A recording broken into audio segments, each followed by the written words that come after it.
Nababasa ko sa'yo na ikaw ay nasasaktan at napupuno ng hinanakit nila lang. Tama ka. Napupuno nga ng hinanakit ngayon ang aking buhay. Hanggang kailan ko kaya matitiis ang panglalait at suklam nitong mga engkantado? Ayoko namang gumanti sapagkat tapos na akong makipaglaban. Kaya ang ibig ko na lang, hintayin ang aming bagong kera at bumalik ng muli sa aming bayan. Ngunit nakikita ko na hindi iyan ang iyong tadhana, nilalang ng Mineave. Hindi iyan ang iyong magiging bugna. At ano ang iyong nakikita?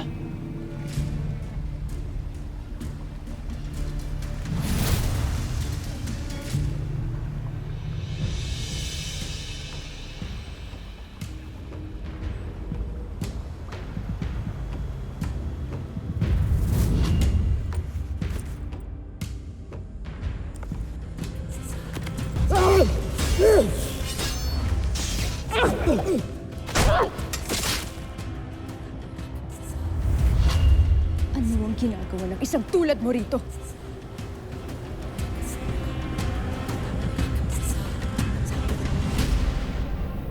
Kailangan ni Armea ng isang asawa na magiging Rama. At ikaw ang napipisil ko para sa kanya.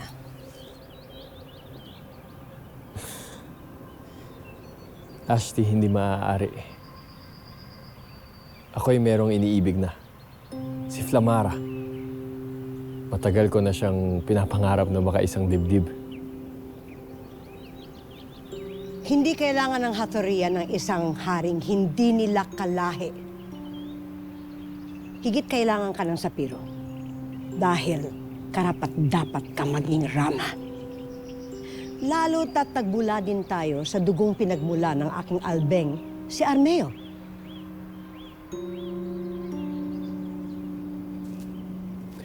Ngunit Ashti, Wala nang ngunit, Soldarios. Sundin mo ang utos ko kung talagang minamahal mo din ang sapiro.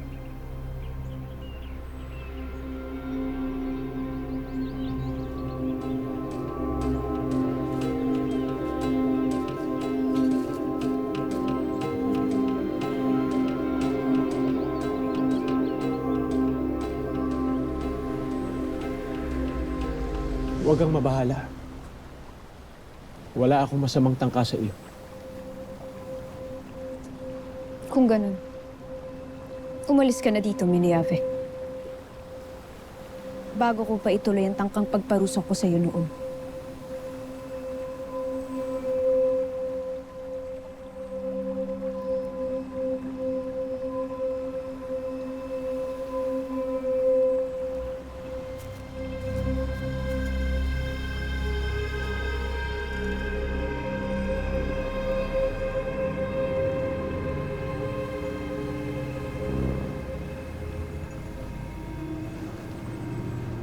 Avisala, Hara Armea. Ano ang kailangan sa akin ng pinuno ng Sapiro? Batid kong nababasa mo ang aking iniisip, mukha. Maging ang aking kapalaran. At ang kinabukasan ng buong Encantadia.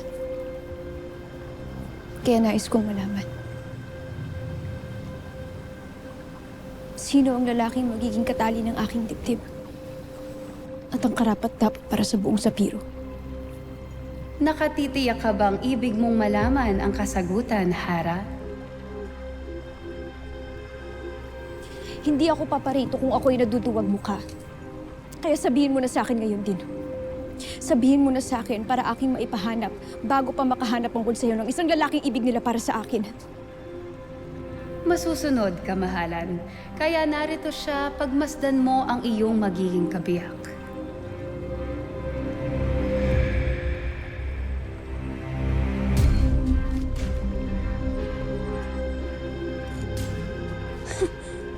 Binibiro mo ba ako mukha? Hindi ba't yan yung lalaking Mineave na nandito lamang kanina?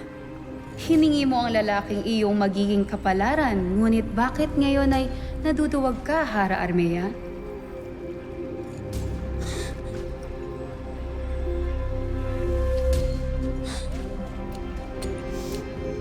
Krishna.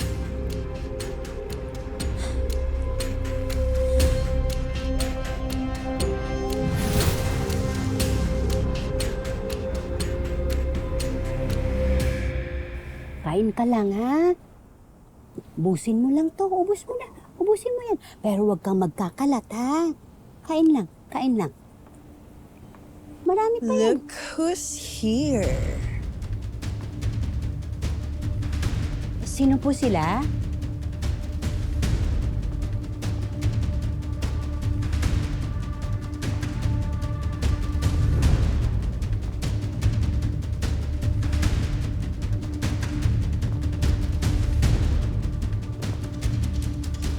Ay.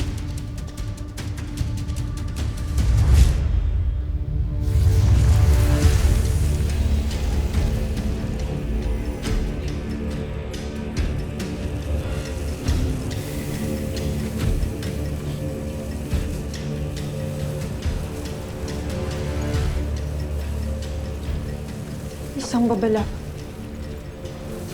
Tana Krishna! Natanto na tayo ng mga kalaban.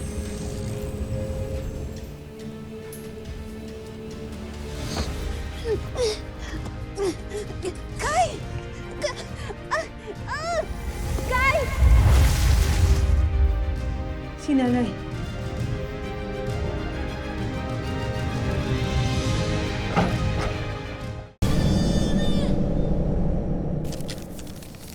Ibigay ang kalatas na ito sa tagapangasiwa ng Kabangyaman at ipamahagi agad-agad sa mamamayan ng Lireo ang tulong ng kanilang kinakailangan. Masusunod, mahal na Hara. Abisala, Yashma.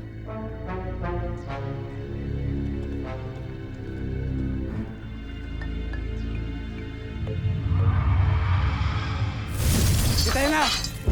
Wag! Kapayapaan ang aking dala at hindi pakikipag-away. Ano na naman ang iyong kailangan, Mitena?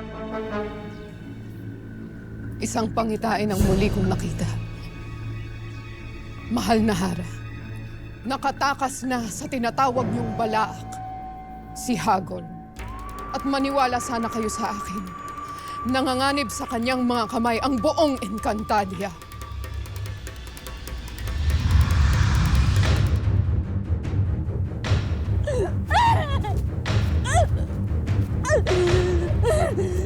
Nanay!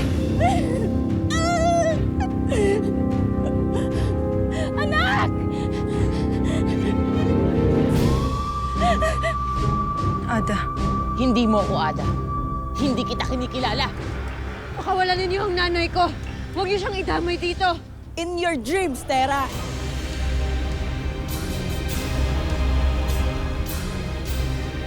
Sino ka?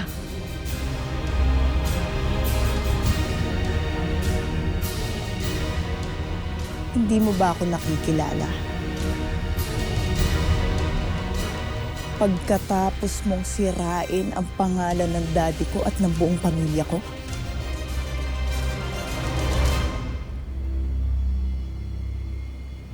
Kami. Ikaw si Kami. Ako ang may kagagawan, babae. Ginawa ko siyang higit na kanais-nais. Gargan.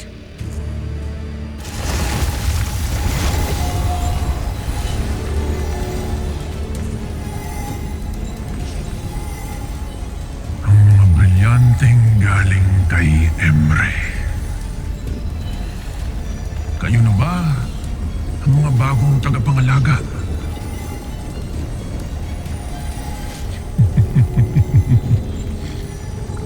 Hindi pa rin po talaga bumabalik si Mira, Nunong Imaw. Eh baka naman namasyal lamang siya. Hindi yun tatagal lang hindi ako kasama sa tabi niya, no? Ako kaya yung security blanket mo. Teka, sandali. May cellphone ka, Nunong Imaw? Ay, Maya! Inaangkin ni Nunong Imaw yung cellphone ko. Kunin mo. Mira! Ano? Makinig ka muna sa akin! Meron akong suliranin na kinakailangan kong isang guni sa'yo. Wala! Magsilayas kayong lahat! Kasyupe, hanggang kailan ko matitiis ang iyong pagsubok? Huwag mong paniniwalaan ang kasinungalingan ni Mitela. Nililin lang ka lamang niya pagkat may maitim siyang balak laban sa Encantadia.